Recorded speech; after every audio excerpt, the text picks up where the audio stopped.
જૂનાગઢમાં મહાશિવરાત્રિનો મેળો આજે હર હર મહાદેવના નાદ સાથે સંપન્ન થયો છે। ત્યારે આ મેળો છે એ જૂનાગઢમાં પ્રથમ વખત આટલો ભવ્ય અને મોટી માત્રામાં થયેલો છે। આ મેળામાં જે સાધુ સંતો છે એમની સંખ્યા પણ વધી છે। આવનારા લોકો છે એની સંખ્યામાં ઘણો બધો વધારો થયેલો છે। જૂનાગઢમાં મહાશિવરાત્રિનો મેળો એ મુખ્ય આકર્ષણ હોય છે। ભજન ભોજન અને ભક્તિનો સંગમ હોય છે। આ મેળામાં મોટી સંખ્યામાં લોકો આવે છે અને પુણ્યનું ભાથું બાંધતા હોય છે। એક અંદાજ છે કે અંદાજિત 25 લાખથી વધારે લોકોએ આ મેળાનો લાભ લીધેલો છે।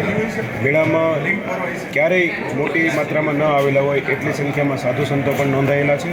અન્ન ક્ષેત્રો અને ઉતારા મંડળો એમાં જે ભોજન લેનારા લોકો છે એની રેકોર્ડ બ્રેક સંખ્યાઓ છે।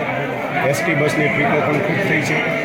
આ ઉપરાંત આ વખતે તંત્રએ ઘણી નવી બાબતો પણ મેળામાં જગ્યાનો અભાવ હતો એના કારણે કરેલી હતી। વાહન પ્રતિબંધનો નિર્ણય હતો એ અભૂતપૂર્વ હતો।